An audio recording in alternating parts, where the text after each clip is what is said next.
ಕರ್ನಾಟಕದ ನೂತನ ಮುಖ್ಯಮಂತ್ರಿಯ ಆಯ್ಕೆ ಆಗುತ್ತೆ. ಸಂಜೆ 4 ಗಂಟೆಗೆ ಕಾಂಗ್ರೆಸ್ ಶಾಸಕಾಂಗ ಪಕ್ಷದ ಸಭೆಯನ್ನ ಕರೆಯಲಾಗಿರುವಂತದ್ದು. ಸಿಎಂ ಸ್ಥಾನಕ್ಕೆ ಸಿದ್ದರಾಮಯ್ಯನವರು ರಾಜೀನಾಮೆ ಕೊಟ್ಟ ಹಿನ್ನೆಲೆ ಇವತ್ತು ಭರದ ಪ್ರಕ್ರಿಯೆ ನಡೀತಾ ಇದೆ ವಿಧಾನಸೌಧದಲ್ಲಿ.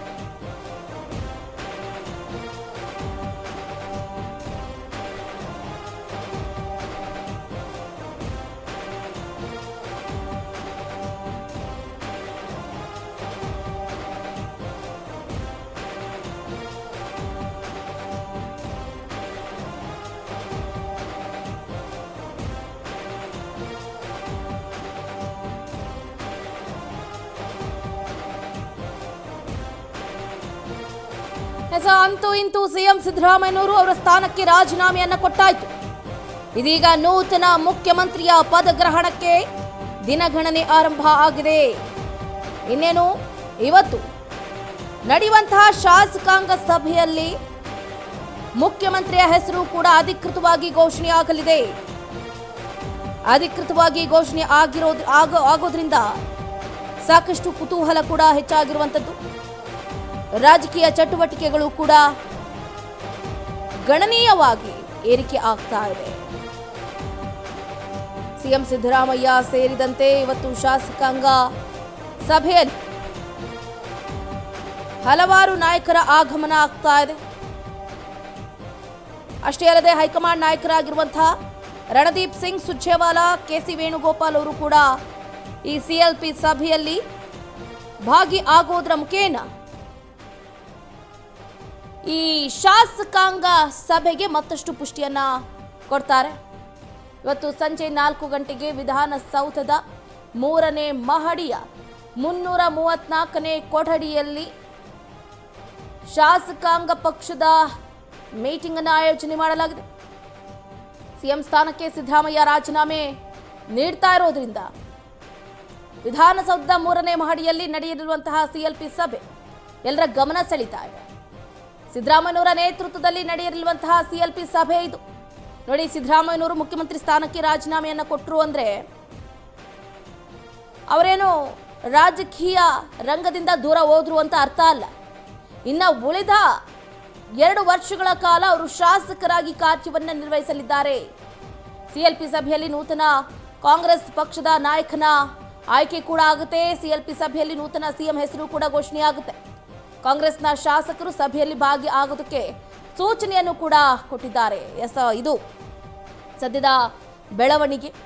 ಸಿಎಂ ಸಿದ್ದರಾಮಯ್ಯ ಸೇರಿದಂತೆ ಹಲವಾರು ನಾಯಕರು ಇವತ್ತು ಈ ಶಾಸಕಾಂಗ ಸಭೆಯಲ್ಲಿ ಭಾಗಿ ಆಗಲಿದ್ದು, ಇದೇ ಸಿಎಲ್ಪಿ ನಾಯಕನ ಆಯ್ಕೆ ಸಂದರ್ಭದಲ್ಲಿ ಹೈಕಮಾಂಡ್ ನಾಯಕರು ಕೂಡ ಅಂದರೆ ರಣದೀಪ್ ಸಿಂಗ್ ಸುರ್ಜೇವಾಲಾ, ಕೆಸಿ ವೇಣುಗೋಪಾಲ್ ಅವರು ಕೂಡ ಭಾಗಿ ಆಗೋದ್ರ ಮುಖೇನ ಇವತ್ತು ಹೊಸ ಮುಖ್ಯಮಂತ್ರಿಯ ಹೆಸರು ಕೂಡ ಘೋಷಣೆ ಆಗಲಿದೆ.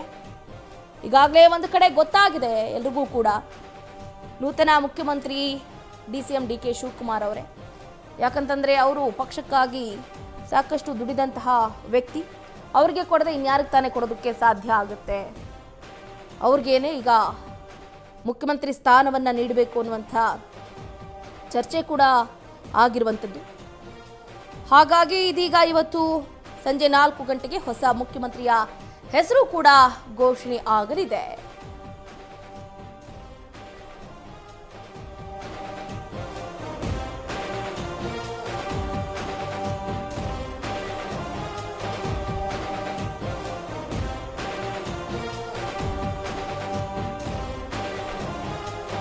ಸಂಜೆ 4 ಗಂಟೆಗೆ ಕಾಂಗ್ರೆಸ್ ಶಾಸಕಾಂಗ ಪಕ್ಷದ ಸಭೆ ನಡೆಯಲಿದೆ. ಸಿಎಲ್ಪಿ ಸಭೆಗೆ 4 ಶಾಸಕರ ಗೈರು ಆಗುತ್ತೆ ಅಂತ ಹೇಳಲಾಗ್ತಾ ಇದೆ. ಸಿಎಲ್ಪಿ ಸಭೆಗೆ 4 ಶಾಸಕರು ಬರೋದಿಲ್ಲ, ಸೊ ನಮ್ಮ ಪರ್ಸನಲ್ ಕೆಲಸಗಳಿದೆ ಅಂತ ಕೆಲವೊಂದು ಕಡೆ ಬರೋದಿಲ್ಲ ಅಂತ ಹೇಳಲಾಗ್ತಾ ಇದೆ. ಗೈರಾಗುವ ಸಾಧ್ಯತೆ ಇದೆ ಅಂತ ಹೇಳಲಾಗ್ತಾ ಇದೆ. ಅನಾರೋಗ್ಯದ ಕಾರಣದಿಂದ ಕಾಗವಾಡ ಶಾಸಕ ರಾಜು ಕಾಗೆ ಅವ್ರ ತಂದೆ ನಿಧನ ಆಗಿರೋದ್ರಿಂದ ಬರ್ತಾ ಇಲ್ಲ. ಪಾವಗಡ ಶಾಸಕ ಎಚ್ ವಿ ವೆಂಕಟೇಶ್ ಅವರು ಕೂಡ ಗೈರಾಗ್ತಿದ್ದಾರಂತೆ. ಇನ್ನು ವಿದೇಶದಲ್ಲಿರುವಂತಹ ಶಾಸಕ KN ರಾಜಣ್ಣ ಅವರು, ಹಜ್ ಯಾತ್ರೆಯಲ್ಲಿರುವಂತಹ ರಹೀಂ ಖಾನ್ ಸಿಎಲ್ಪಿ ಸಭೆಗೆ ಬರೋದು ಡೌಟ್ ಎನ್ನಲಾಗ್ತಾ ಇದೆ. 4 ಕೈ ಶಾಸಕರು CLP ಮೀಟಿಂಗ್ಗೆ ಬರೋದಿಲ್ಲ. ಸೊ ಎಲ್ಲ ಗೊತ್ತಿದ್ದು ಕೂಡ ಈಗ ಈ ರೀತಿ ಒಬ್ರಿಗೆ ಅನಾರೋಗ್ಯದ ಸಮಸ್ಯೆ, ಮತ್ತೊಬ್ಬರು ಹಜ್ ಯಾತ್ರೆಯಲ್ಲಿ ರಹೀಂ ಖಾನ್ ಇದ್ದಾರೆ, ವಿದೇಶ ಪ್ರವಾಸದಲ್ಲಿ KN ರಾಜಣ್ಣ ಇದ್ದಾರೆ. ತಂದೆ ನಿಧನ ಹಿನ್ನೆಲೆ ಪಾವಗಡ ಶಾಸಕ HV ವೆಂಕಟೇಶ್ ಅವರು ಬರ್ತಾ ಇಲ್ಲ. ಕಾಗವಾಡ ಶಾಸಕ ರಾಜು ಕಾಗೆ ಅವರು ಕೂಡ ಬರ್ತಾ ಇಲ್ಲ. Okay, ಇವರಿಬ್ಬರದು granted. ಆ್ಯಕ್ಚುಲಿ ಹೇಳ್ಬೇಕಂದ್ರೆ ಅನಾರೋಗ್ಯ ಕಾರಣ ಹಾಗೆ ತಂದೆ ಸಾವಿನ ಹಿನ್ನೆಲೆಯಲ್ಲಿ ಶಾಸಕ HV ವೆಂಕಟೇಶ್ ಹಾಗೆ ಕಾಗವಾಡ ಶಾಸಕರಾದ ರಾಜು ಕಾಗೆ ಬರ್ತಾ ಇಲ್ಲ. ಬಟ್ ವಿದೇಶ ಪ್ರವಾಸದಲ್ಲಿರುವಂತಹ KN ರಾಜಣ್ಣ ಅವರು ಬರಬಹುದಿತ್ತು. ಹಾಗೆ ಹಜ್ ಯಾತ್ರೆಯಲ್ಲಿರುವಂತಹ ರಹೀಂ ಖಾನ್ ಅವರು ಕೂಡ ಸಭೆಗೆ ಹಾಜರಾಗಬಹುದಾಯಿತು. ಬಟ್ ಎಲ್ಲ ಒಂದು ಕಡೆ ಬರ್ತಾ ಇಲ್ಲ. KN ರಾಜಣ್ಣ ಅವರಂತೂ ಈ ಹಿಂದೆ ಹೇಳಿಕೆಗಳು ಕೊಟ್ಟಿದ್ದು ಸಿದ್ದರಾಮಯ್ಯನವರು ಪರಿಪೂರ್ಣ ಮುಖ್ಯಮಂತ್ರಿಯಾಗಿ ಆಡಳಿತವನ್ನು ನಡೆಸಲಿ, 5 ವರ್ಷಗಳ ಕಾಲ ಅವರೇ ಮುಖ್ಯಮಂತ್ರಿ ಆಗಿರಲಿ, ಅವರನ್ನು ಹೊರತುಪಡಿಸಿದ್ರೆ ಡಾಕ್ಟರ್ ಜಿ ಪರಮೇಶ್ವರ್ ಅವರು ಮುಖ್ಯಮಂತ್ರಿ ಆಗಲಿ ವಿನಃ DK ಶಿವಕುಮಾರ್ ಅವರಿಗೆ ಮುಖ್ಯಮಂತ್ರಿ ಸ್ಥಾನ ಸಿಗೋದು ನಮಗಂತೂ ಸುತಾರಾಮ್ ಇಷ್ಟ ಇಲ್ಲ. KH ಮುನಿಯಪ್ಪನವರು ಕೊಡ್ತಿರೋ ಕೊಡಿ, ಡಾಕ್ಟರ್ ಜಿ ಪರಮೇಶ್ವರ್ ಅವ್ರಿಗೆ ಕೊಡ್ತಿರೋ ಕೊಡಿ, ಅವ್ರನ್ನ ಬಿಟ್ಟು ಬೇರೆಯವರಿಗೆ ಕೊಟ್ಟರೆ ನಾವು ಒಪ್ಪೋದಿಲ್ಲ ಅಂತಲೂ ಕೂಡ ಹೇಳಿಕೆಯನ್ನು ಕೊಟ್ಟಿವಿ. ಸರಿ, ಈಗ DK ಶಿವಕುಮಾರ್ ಅವರಿಗೆ ಹೈಕಮಾಂಡ್ನ ನಾಯಕರು ಅಧಿಕಾರವನ್ನು ಹಸ್ತಾಂತರ ಮಾಡುವಂತಹ ಸಮಯ ಬಂದೇ ಬಿಟ್ಟು ಈ ಸಂದರ್ಭದಲ್ಲಿ ಇಷ್ಟೆಲ್ಲ ಹೇಳಿಕೆ ಕೊಟ್ಟಂತಹ KN ರಾಜಣ್ಣ ಅವರು ಕೂಡ ಉಪಸ್ಥಿತಿ ವಹಿಸೋದಿಲ್ಲ. ಕಾರಣ ಅವರು ವಿದೇಶಿ ಪ್ರವಾಸದಲ್ಲಿದ್ದಾರೆ. ಸೊ ಹಾಗಾಗಿ ಇವತ್ತು ನಡೆಯುವಂತಹ CLP ಸಭೆಗೆ 4 ಕೈ ಶಾಸಕರು ಗೈರಾಗ್ತಾ ಇದ್ದಾರೆ. ಸೊ ಇದು ಒಂದು ಕಡೆ ಯಾಕೆ ಏನು ಅನ್ನುವಂತಹ ಚರ್ಚೆಯೂ ಕೂಡ ಹೆಚ್ಚಾಗ್ತಾ ಇದೆ. ನೋಡೋಣ ಈ ವಿಷಯಕ್ಕೆ ಸಂಬಂಧಪಟ್ಟಂತೆ ಈ 4 ಶಾಸಕರು ಮುಂದಿನ ದಿನದಲ್ಲಿ ಏನು ಹೇಳಿಕೆಯನ್ನ ಕೊಡ್ತಾರೆ.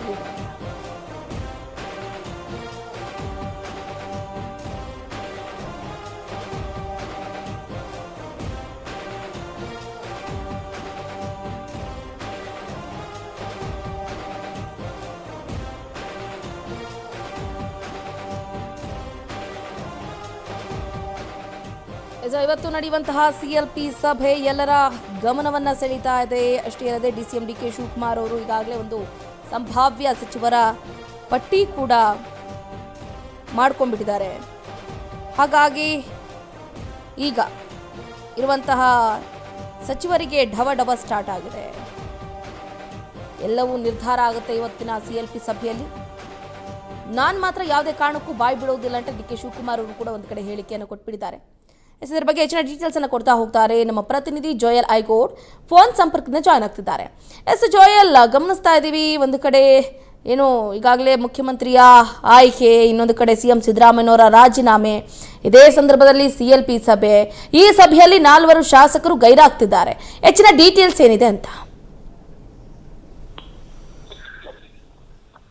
ಚಂದ್ರಕಲಾ, ಇವತ್ತು ಮುಖ್ಯಮಂತ್ರಿ ಸ್ಥಾನಕ್ಕೆ ರಾಜೀನಾಮೆ ನೀಡಿರುವಂತಹ ಸಿದ್ದರಾಮಯ್ಯ ಅವರ ಉತ್ತರಾಧಿಕಾರಿಯನ್ನ ಆಯ್ಕೆ ಮಾಡುವಂತಹ ಪ್ರಕ್ರಿಯೆ ನಡೆಯುತ್ತೆ. ಇವತ್ತು ಸಂಜೆ 4 ಗಂಟೆಗೆ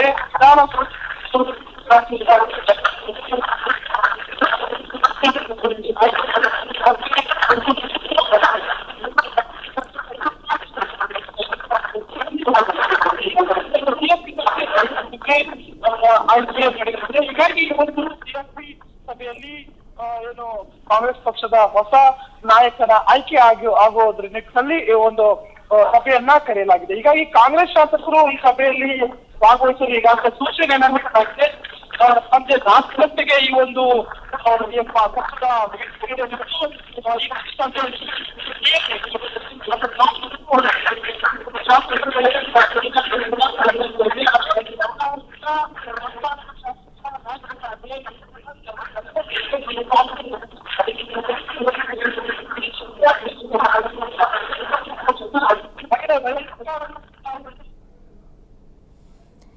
ಸಂಪರ್ಕ ಕಡಿತಗೊಂಡಿದೆ. ಈಗಾಗಲೇ ಸ್ವಲ್ಪ ನೆಟ್ವರ್ಕ್ ಇಶ್ಯೂ ಇರೋದ್ರಿಂದ ಕ್ಲಿಯರಾಗಿ ಕೇಳಿಸ್ತಾ ಇಲ್ಲ. ಗಮನಿಸ್ತಾ ಇದ್ದೀವಿ, ಇವತ್ತು ಸಂಜೆ 4 ಗಂಟೆಗೆ ಕಾಂಗ್ರೆಸ್ ಶಾಸಕಾಂಗ ಪಕ್ಷದ ಸಭೆಯನ್ನು ಏರ್ಪಾಟು ಮಾಡಲಾಗಿತ್ತು. ಈ ವಿಷಯಕ್ಕೆ ಸಂಬಂಧಪಟ್ಟಂತೆ DCM DK ಶಿವಕುಮಾರ್ ಅವರು ಕೂಡ ಹೇಳಿಕೆಯನ್ನು ಕೊಟ್ಟಿದ್ದಾರೆ. ಇವತ್ತು ಅಂತಿಮ ನಿರ್ಣಯ ಆಗುತ್ತೆ, ಬಟ್ ನಾನು ಯಾವುದನ್ನು ಕೂಡ ಬಾಯಿ ಬಿಡುವುದಿಲ್ಲ, ಬಾಯಿ ಬಿಟ್ಟರೆ ಎಲ್ಲವೂ ಕೂಡ ಕೊಲ್ಯಾಪ್ಸ್ ಆಗೋಗ್ಬಿಡುತ್ತೆ. ಸೊ ಹಾಗಾಗಿ ರಾಜ್ಯದ ನೂತನ ಮುಖ್ಯಮಂತ್ರಿ ಆಯ್ಕೆ ಹಾಗೆ ಹೊಸ ಸರ್ಕಾರ ರಚನೆ ಕುರಿತು ಇವತ್ತು ನಡೆಯುವಂತಹ CLP ಸಭೆ ಬಹಳ ದೊಡ್ಡ ಮಟ್ಟದಲ್ಲಿ ಚರ್ಚೆಗೆ ಗ್ರಾಸ ಆಗ್ತಾ ಇದೆ. ರಾಜ್ಯಸಭೆ ಮತ್ತು ಎಂಎಲ್ಸಿ ಅಭ್ಯರ್ಥಿಗಳ ಬಗ್ಗೆ ಹೈಕಮಾಂಡ್ ನಿರ್ಧಾರವನ್ನು ತೆಗೆದುಕೊಳ್ಳುತ್ತೆ ಅಂತ ದೆಹಲಿಯ ಕರ್ನಾಟಕ ಭವನದಲ್ಲಿ ಉಪಮುಖ್ಯಮಂತ್ರಿ ಡಿ ಕೆ ಶಿವಕುಮಾರ್ ಅವರು ಈಗಾಗಲೇ ಹೇಳಿಕೆಯನ್ನು ಕೊಟ್ಬಿಟ್ಟಿದ್ದಾರೆ. ಸಚಿವ ಸ್ಥಾನಕ್ಕಾಗಿ ಇತ್ತ ಆಕಾಂಕ್ಷಿಗಳು ತೀವ್ರ ಲಾಭಿಯನ್ನು ಕೂಡ ಇದೇ ಸಂದರ್ಭದಲ್ಲಿ ನಡೆಸ್ತಾ ಇದ್ದಾರೆ. ಕಾಂಗ್ರೆಸ್ ವರಿಷ್ಠರ ಭೇಟಿಗಾಗಿ ದೆಹಲಿಯಲ್ಲಿ ಬೀಡು ಬಿಟ್ಟಿದ್ದಾರೆ ಹಲವು ಶಾಸಕರು. ಹೀಗಾಗಿ ಒಂದು ಕಡೆ ಬಹಳ ಕೌತುಕವನ್ನು ಮೂಡಿಸ್ತಾ ಇದೆ ಈ CLP ಸಭೆ. ಈ CLP ಸಭೆಗೆ ಇನ್ನೇನು ಕೌಂಟ್ಡೌನ್ ಸ್ಟಾರ್ಟ್ ಆಗಿದೆ. ಎಲ್ಲರೂ ಹೇಳ್ತಾ ಇದ್ರು CLP ಸಭೆ ಯಾಕೆ ಮಾಡಲಿಲ್ಲ, ಶಾಸಕಾಂಗ ಪಕ್ಷದ ಸಭೆ ಮಾಡಿದ ನಂತರ ನೂತನ ಮುಖ್ಯಮಂತ್ರಿಯ ಆಯ್ಕೆ ಆಗಬೇಕಲ್ವಾ ಅಂತ ಹೇಳ್ತಾ ಇದ್ರು. ಬಟ್ ಹೈಕಮಾಂಡ್ ನಾಯಕರು ದಿಢೀರಂತ ನೂತನ ಮುಖ್ಯಮಂತ್ರಿಯ ಆಯ್ಕೆ ಬಗ್ಗೆ ಪ್ರಕ್ರಿಯೆ ಅಂದರೆ ನಡೆಸಿದಾಗ ಇದು ದುಗುಡ ಕೂಡ ಹೆಚ್ಚಾಗಿತ್ತು. ಬಟ್ ಅದಕ್ಕೆ ಕೂಡ ಕಾಲಾವಕಾಶ ಬಂದಿದೆ. ಇವತ್ತು ಸಂಜೆ 4 ಗಂಟೆಗೆ ವಿಧಾನಸೌಧದ 3ನೇ ಮಹಡಿಯ 334ನೇ ಕೊಠಡಿಯಲ್ಲಿ ನಡೆಯುತ್ತೆ ಸಭೆ. ನೋಡೋಣ ಸಭೆಯಲ್ಲಿ ಏನೇನೆಲ್ಲ ಚರ್ಚೆ ಆಗುತ್ತೆ ಅಂತ.